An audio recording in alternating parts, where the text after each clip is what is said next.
em Provérbios, capítulo de número 3, versículo de número 5. Provérbios, capítulo 3, nós estamos fazendo a leitura de Provérbios, a leitura do dia.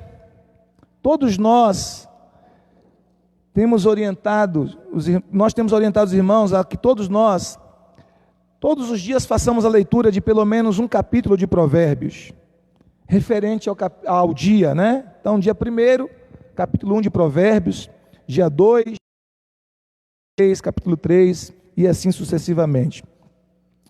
E eu queria que vocês abrissem suas Bíblias em Provérbios 3, versículo de número 6.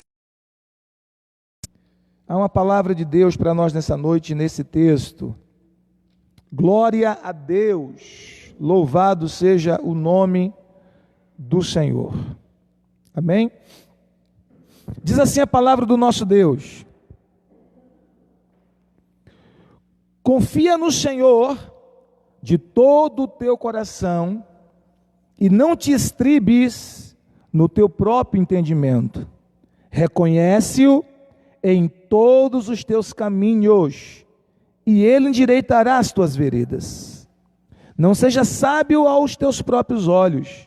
Teme ao Senhor e aparta-te do mal. Será isto saúde para o teu corpo e refrigério para os teus ossos. Honra ao Senhor com os teus bens e com as primícias de toda a tua renda. E se encherão fartamente os teus celeiros e transbordarão de vinho novo os teus lagares. Amém? Espírito Santo, essa é a tua bendita palavra que nós acabamos de ler, e pedimos ao Senhor que fale ao nosso coração nessa noite, através da tua palavra, e que pela tua palavra nós sejamos edificados, tocados, transformados, abençoados, libertos, curados, salvos, por meio da tua palavra, Senhor. Nós oramos nessa noite em nome de Jesus, que assim seja. Amém. Glória a Deus. Quero trazer a palavra nessa noite com uma reflexão, com o título ou tema: confie no Senhor de todo o seu coração. Confie no Senhor de todo o seu coração. Nós temos sido orientados pelo Senhor nesse tempo tão desafiador a colocar a nossa confiança totalmente nele, 100% nele. E nós estamos vivendo em um tempo extremamente desafiador, em que a nossa confiança em Deus, a nossa fé em Deus, tem sido testada ao máximo. E eu estava falando hoje pela manhã, que a nossa fé, ela cresce e ela amadurece por meio de duas coisas principais. A primeira delas é alimento. A fé precisa de alimento para crescer saudável, precisa ser alimentada. E esse alimento é a palavra de Deus. Mas a fé também precisa de exercícios, de ser exercitada para crescer saudável. E esses exercícios da fé acontecem, mesmo que a gente não goste, por meio das lutas e provações, por meio das adversidades que nós enfrentamos na vida. A fé é como um músculo. A minha princesa escreveu um texto esses dias, um artigo, dizendo que a fé é como um músculo. E ela precisa exatamente disso, de ser exercitada. Então o músculo, para crescer, precisa de quê? De nutrição, de alimento saudável. Mas também precisa de exercício, de um bom exercício. As duas coisas são importantes para que o músculo cresça saudável. Imagine alguém vai para a academia, em um período de 40 dias de jejum, vai desmaiar na academia. Em um período de 30 dias de jejum, não vai aguentar. Então precisa de comida, precisa de nutrição, de alimento saudável. Não é verdade, queridos? Mas também o músculo precisa de exercício, ser exercitado. Então a fé é a mesma coisa. A fé precisa de alimento E esse alimento é a palavra de Deus. A Bíblia diz em Romanos 10:17 que a fé vem por ouvir e ouvir a palavra de Deus. Então a fé precisa ser bem nutrida com a porção diária da palavra de Deus. É por isso que nós, nesse tempo difícil que nós estamos enfrentando, nesse tempo adverso que nós estamos enfrentando, nós não podemos deixar um minuto sequer de alimentar nossa fé por meio da porção diária da palavra de Deus. Todos os dias nós precisamos nos achegar à palavra de Deus e tomar a porção da palavra, aquela porção que Deus tem para nós, para alimentar a nossa fé, a nossa confiança em Deus. Mas a fé também, ela desenvolve-se no meio das provações, das adversidades, das lutas que nós enfrentamos na vida. Por quê, pastor? Porque as provações e lutas que nós enfrentamos na vida é a forma de exercitar a nossa fé. E é por isso que a Bíblia nos fala em Tiago, capítulo de número 1, versículo 2. O apóstolo Tiago, debaixo da sabedoria de Deus, ele diz assim: tende por motivo de grande alegria quando passardes por várias provações. Tende por motivo de grande alegria quando passardes por várias provações. Parece uma contradição, um paradoxo, né? Como é que eu vou me alegrar nas provações, ou ter como motivo de alegria o passar por várias provações? E o texto diz, por várias, não apenas uma ou duas, mas várias. Mas ele diz o porquê. Sabendo que a provação da vossa fé produz perseverança.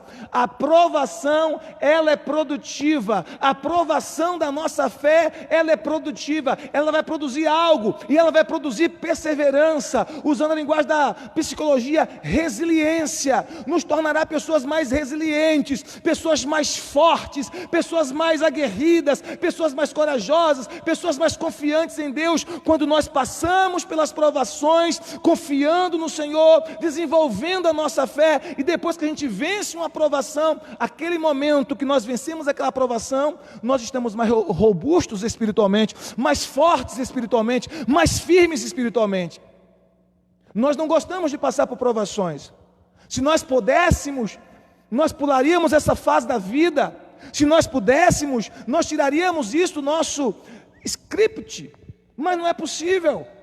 Então, nós passamos por provações, e essas provações, quando nós estamos alinhados em Deus, quando nós estamos depositando a nossa confiança nele e alimentando a nossa fé com a porção diária da palavra de Deus, nós nos tornamos mais fortes. Os nossos músculos espirituais, se eu posso assim dizer, tornam-se mais fortes, mais robustos. Diga amém se você está entendendo, diga glória a Deus. Então esse texto fala sobre confiar no Senhor de todo o coração. E que tempo desafiador. Em que tempo nós estamos para que a nossa confiança em Deus, ela realmente seja pura, ela seja depurada como o ouro é depurado pelo fogo, irmãos. Nós estamos passando pelo fogo, queridos. Nós estamos literalmente passando pelo fogo, mas a Bíblia tem uma promessa: quando passares pelo fogo, eles não te queimarão. Há alguém aqui que pode dizer amém por esta palavra? Nós estamos passando pelo fogo da provação, mas a nossa fé está sendo depurada, limpa, purificada. Diga glória a Deus. Então a Bíblia nos fala, queridos, que nós precisamos confiar no Senhor de todo o nosso coração. Coração aqui não é o órgão físico que bombeia o sangue em todo o nosso corpo, para a veia, artérias e para todos os tecidos e células do nosso corpo. Mas coração aqui na Bíblia é símbolo da parte mais central do nosso ser.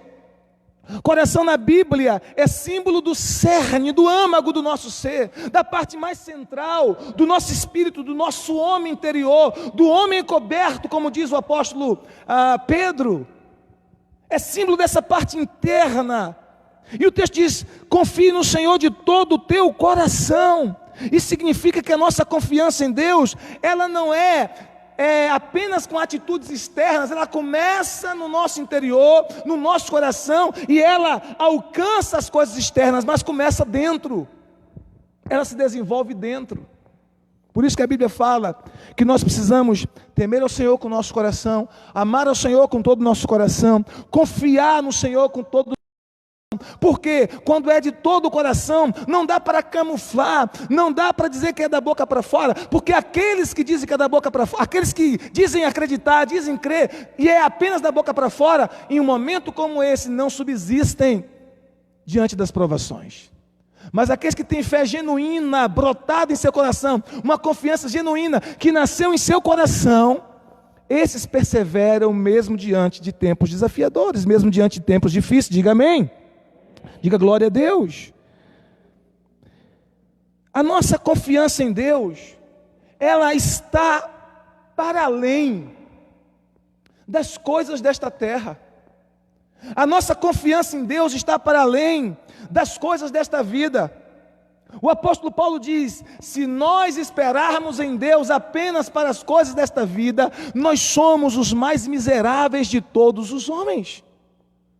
Se a minha confiança nele é apenas para adquirir um carro, para adquirir uma empresa, para adquirir uma família melhor, para adquirir um casamento melhor, para adquirir alguma coisa que tenha a ver e que tange apenas a essa terra, apenas a esta vida, a Bíblia diz: se a nossa confiança, a nossa esperança nele é apenas para essa vida, nós somos os mais miseráveis de todos os homens. Quer dizer, pastor, que significa que eu não posso buscar a Deus para estas coisas? Posso sim, posso pedir. A Bíblia diz: pedir, dá-se-vos-á. A Bíblia diz que nós pedirmos o pão de cada dia, Ele nos dará o pão de cada dia.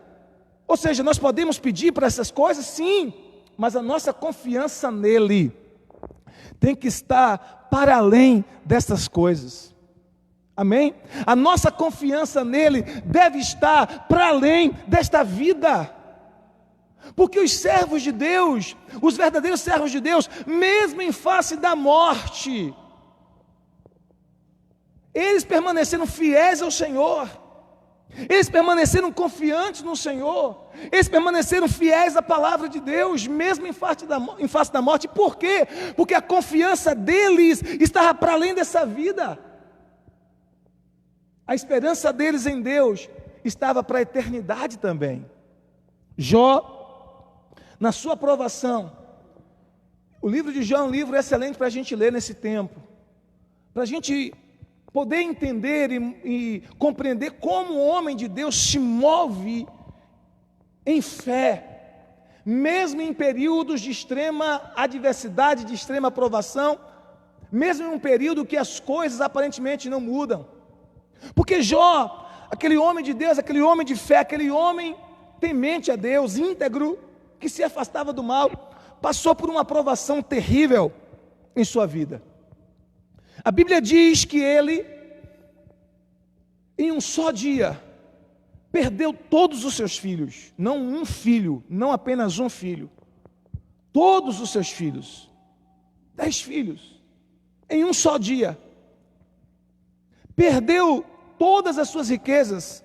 Seus camelos, seus gados, suas ovelhas, todas as suas riquezas, tudo que tinha. Perdeu a sua saúde. A Bíblia diz que o inimigo tocou na saúde de Jó. Deus só não lhe permitiu tocar na vida dele, mas o inimigo tocou na saúde de Jó de tal maneira que Jó ficou em carne viva. Ele chega a dizer na palavra de Deus que o seu hálito se tornou abominável para sua esposa. O hálito de Jó se tornou fétido. Perdeu a sua saúde. E por último teve um abalo terrível no seu casamento, porque a esposa, tomada por emoções fortes, de desespero, de angústia, de aflição, de sofrimento, ela chega para Jó e diz: amaldiçoa o teu Deus e morre. Esse era o quadro que Jó estava enfrentando. Perdeu filhos, perdeu a família, perdeu a saúde, e até o casamento dele foi abalado ao extremo. Mas há um texto interessante em Jó 13, verso 15. Diante daquela luta toda, a Bíblia diz que Jó fala assim para os seus amigos que estavam lhe acusando. Ele disse assim: ainda que ele me mate, nele confiarei, nele esperarei. Ainda que Deus me mate, eu vou continuar confiando nele. Ainda que nesta vida, ainda que nesta terra eu morra, eu vou continuar confiando nele. Sabe por que ele disse isso, queridos? Porque a fé dele, a confiança dele, a esperança dele em Deus não se limitava a essa esfera, não se limitava a essa vida. A confiança dele em Deus estava para além desta vida, porque ele sabia que mesmo que ele morresse aqui nessa terra, porque ele temia o Senhor, porque ele andava com o Senhor, ele sabia que a sua morada eterna estaria reservada pelo Senhor. Amém? Ele diz, ainda que ele me mate, eu continuarei confiando nele. E tem um texto que ele diz assim, eu sei que o meu Redentor vive e por fim se levantará. Glória a Deus. Então mesmo em face da morte, do luto, a nossa esperança está para além desta vida. Como eu disse semana passada, estou dizendo hoje novamente, nós estamos exatamente agora vivendo um processo de luto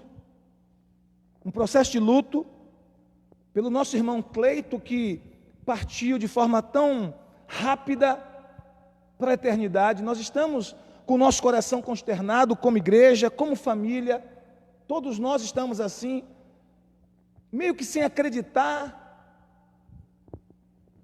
dói, a gente chora, temos saudade demais, mas a gente não pode perder a esperança, a gente não pode estar limitado somente a esta vida, porque aqueles que creem no Senhor, diz a Bíblia, eles estão com o Senhor.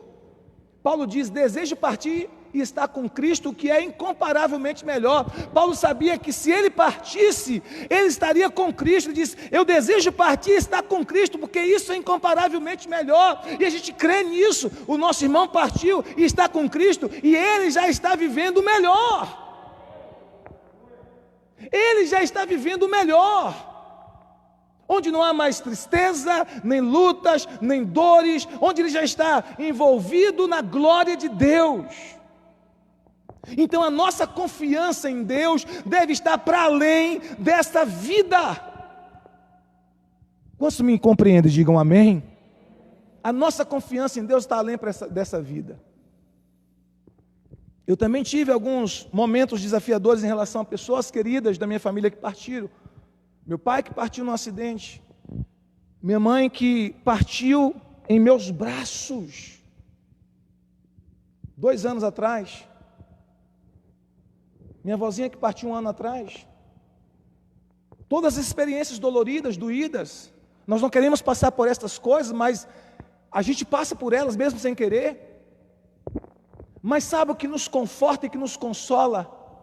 Saber que partiram no Senhor, e que não por nós mesmos, não pela própria pessoa, não é com base em nossos merecimentos ou méritos ou nossa bondade, mas com base na cruz de Cristo, com base no que Jesus falou, aquele que vem a mim de maneira nenhuma o lançarei fora, com base na promessa que Jesus fez para aquele homem que creu no último instante de sua vida, hoje mesmo estará comigo no paraíso. É promessa dele, ele é fiel, ele é leal, aquilo que ele promete, ele não volta atrás, ele cumpre a sua promessa em nossas vidas. Então essa confiança em Deus, queridos, de todo o coração, ela transcende as coisas desta vida, ela vai além das coisas dessa vida, não está limitado apenas a conquistar algo melhor aqui, a conquistar um casamento melhor aqui, a conquistar uma casa melhor aqui, a conquistar um emprego melhor. Claro que Deus nos abençoa aqui, abençoa, enquanto nós estamos nessa jornada aqui, nós somos abençoados, Ele nos provê, Ele nos cura, Ele abençoa o nosso casamento, Ele abençoa a nossa família, sim. Mas a nossa confiança vai além. A nossa confiança em Deus transcende esse tempo, vai para além desse tempo, porque nós cremos que o nosso Senhor Jesus vai voltar para buscar a sua igreja. Nós cremos que o nosso Senhor Jesus, como prometeu em sua palavra, preparou morada eterna para os seus filhos, para mim e para você. Nós cremos nisso. Era assim que os apóstolos do passado viveram, que os cristãos do passado viveram, crendo contra a esperança humana, crendo contra as circunstâncias, confiando em Deus acima de qualquer situação. Então essa fé, ela transcende essa vida, essa confiança em Deus é para além das coisas desta terra. Diga amém, diga glória a Deus.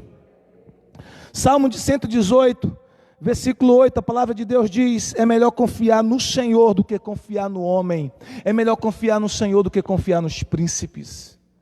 Amém? É melhor confiar no Senhor do que confiar no homem. É melhor confiar no Senhor do que confiar nos príncipes. É promessa de Deus, palavra de Deus.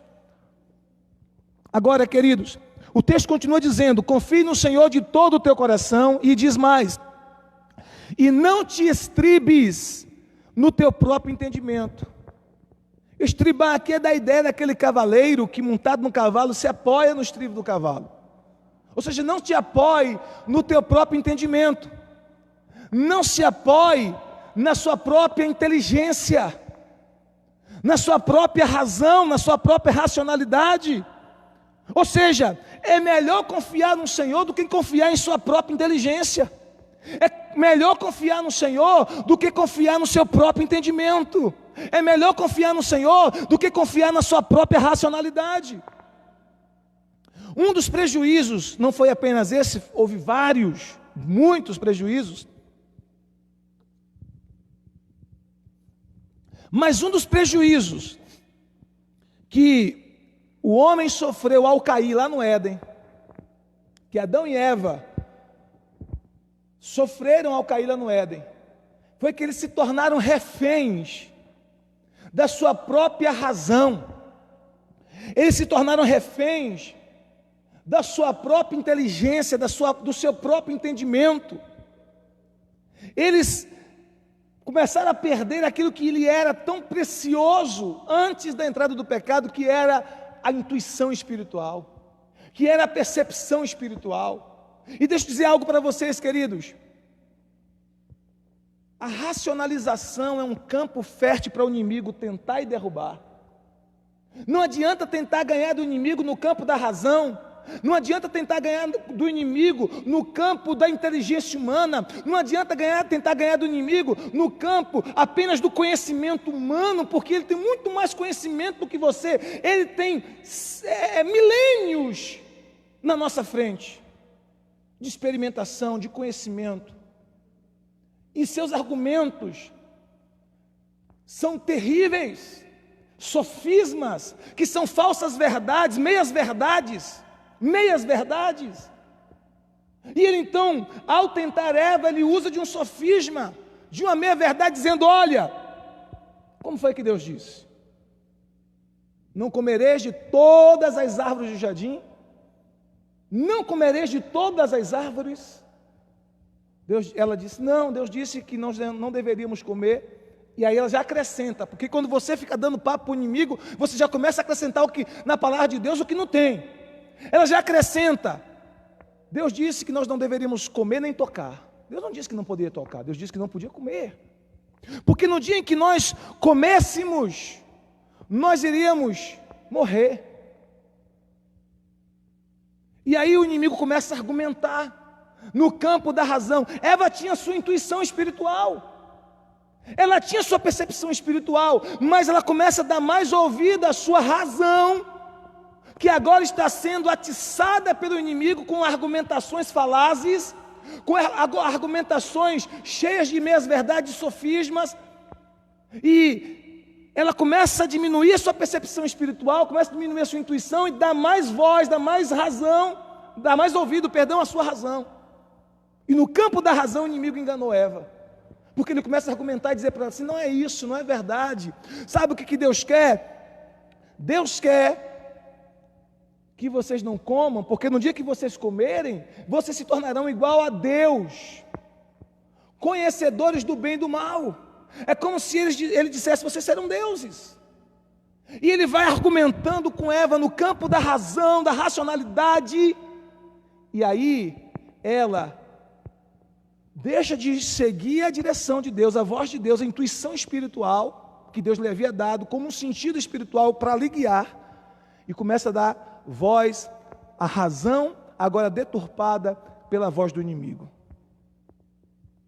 Por isso que a Bíblia diz assim: Confie no Senhor de todo o coração e não te estribes, não te apoies no teu próprio entendimento, na tua própria racionalidade, na tua própria cognição. Não te apoies na tua própria inteligência ou na tua própria percepção da vida, na tua própria cosmovisão, na tua própria maneira de enxergar a vida. Porque quando nós confiamos no Senhor, ainda que Ele nos dê uma palavra que contrarie a nossa razão, a nossa racionalidade, nós obedecemos ao Senhor, porque nós confiamos nele. Amém? Porque nós confiamos nele, sabemos que o que Ele diz para nós é o melhor. Sabemos que o que Ele diz para nós é o melhor. Você sabe, queridos, que a grande maioria, não são todos, todas as regras têm exceções, mas uma grande parte dos intelectuais, eles estão mais distantes de Deus. Por quê? Porque eles são mais tentados do que outras pessoas a confiar mais na sua inteligência. Eles são mais tentados do que uma pessoa comum a confiar mais na sua inteligência, porque ele experimentou, porque ele estudou, porque ele percebeu, porque ele está no campo da ciência, da experimentação, né, da observação científica, e ele está totalmente voltado para aquilo que é tangível, daquilo que se pode provar cientificamente, daquilo que se pode tocar, daquilo que se pode perceber com os olhos físicos. Ele está tão voltado apenas para os sentidos físicos, que ele tem uma dificuldade de crer naquilo que transcende os sentidos físicos.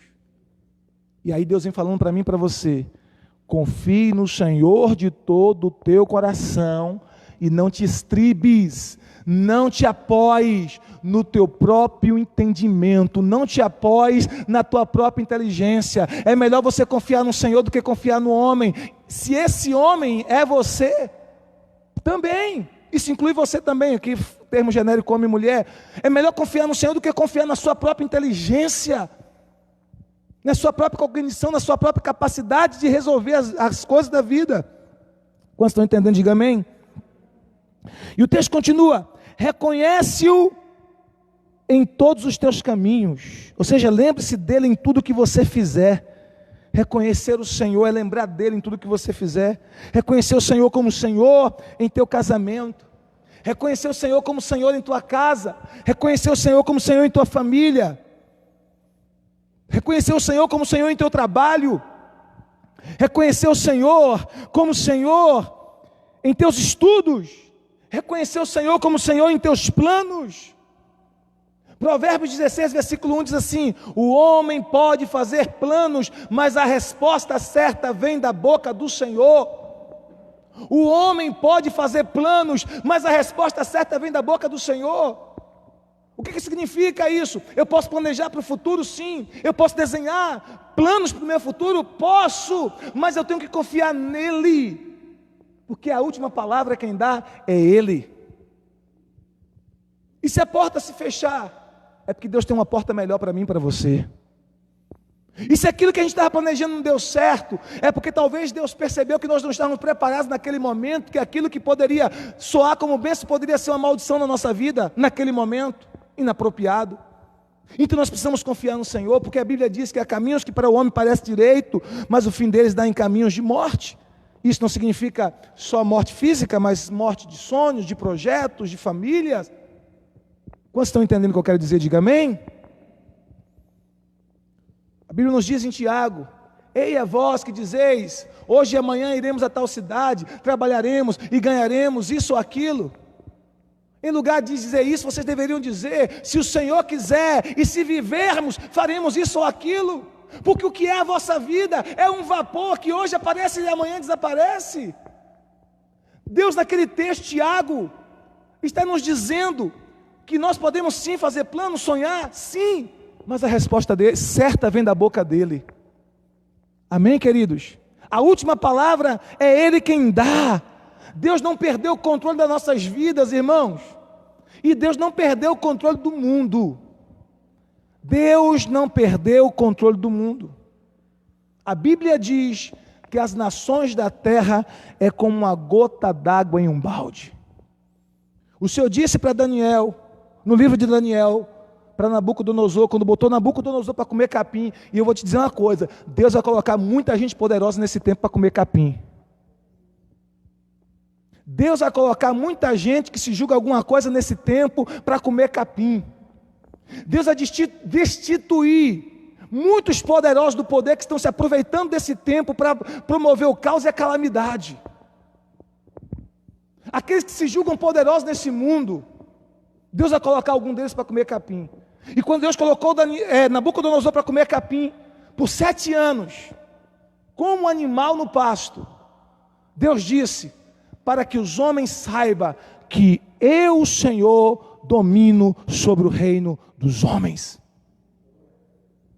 O Senhor domina sobre o reino dos homens. O Senhor vai quebrar a vara do perverso e o cetro dos dominadores. Escute isso: o Senhor vai quebrar a vara do perverso e o cetro dos dominadores. O Senhor vai quebrar a vara do perverso e o cetro dos dominadores. O Senhor vai quebrar a vara do perverso e o cetro dos dominadores. Diga amém.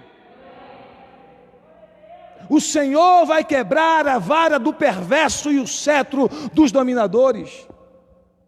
Aleluia, glória a Deus, louvado seja o nome do Senhor. Deus não perdeu o controle das nossas vidas, Deus não perdeu o controle das nossas famílias, Deus não perdeu o controle das nossas congregações, Deus não perdeu o controle das nossas células, da nossa cidade, do Brasil e nem das nações da terra, queridos. Ele não perdeu o controle, Ele é soberano. Ele usa agentes humanos, Ele usa até agentes falhos. Agentes falhos. Às vezes Deus usa um ímpio para corrigir um crente. Mas aquele ímpio não acha que é muita coisa não. É apenas um martelo que Deus está usando. É apenas uma plana que Deus está usando para endireitar os seus servos. Não se orgulhe o ímpio achando que é muita coisa. Deus usa até a perversidade do ímpio, irmãos. A Bíblia diz isso e eu creio. Amém? A nossa vida está nas mãos dEle. Por isso nós precisamos continuar confiando nele. Aleluia. E sabe o que o texto diz? Reconhece em todos os teus caminhos. Lembre-se dele em tudo que você fizer, em todos os seus planos. E ele endireitará as tuas veredas, ou seja, ele mostrará o caminho certo. O caminho certo a seguir. Provérbios 14, versículo de número, verso 12. Provérbios 14, verso 12. Amém? Então, queridos, que nós, eu e você, possamos colocar toda a nossa confiança nele. Esse tempo, como eu comecei a falar, é o tempo que a nossa fé ela é provada ao máximo, a nossa confiança é provada ao máximo. Mas é por meio dessa provação que nós nos tornaremos mais fortes, mais valentes, mais guerreiros. A maior experiência que Jó teve na sua vida foi depois da provação. É lindo quando Deus começa a falar com Jó. Capítulo 38 de Jó, Deus começa a responder a Jó todas as suas indagações.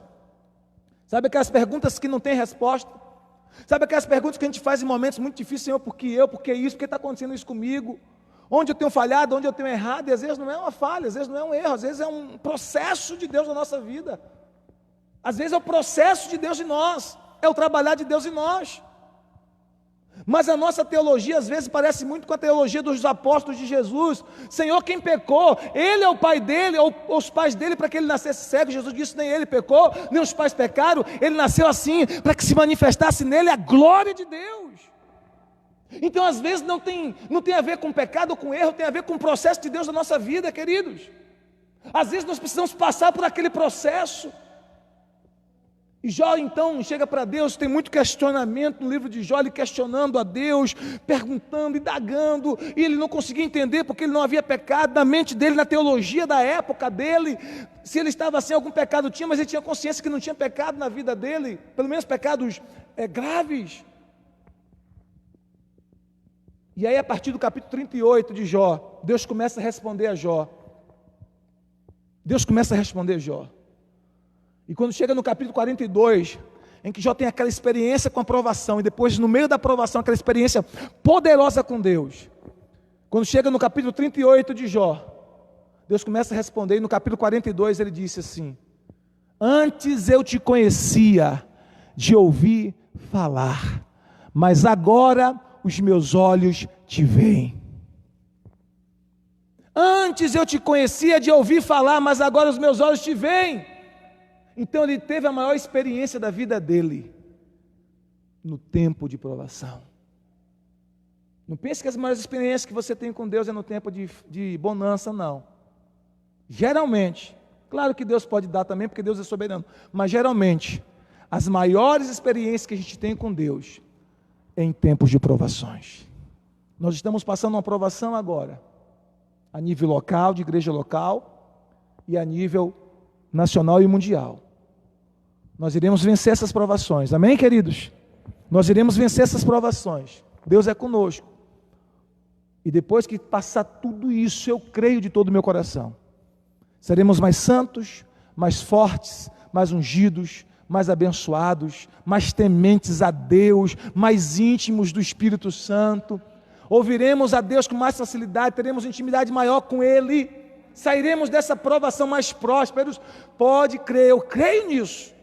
Depois que essa crise passa, nós estamos numa guerra, quarta-feira eu disse, toda a guerra nos dá direito a despojo, irmãos.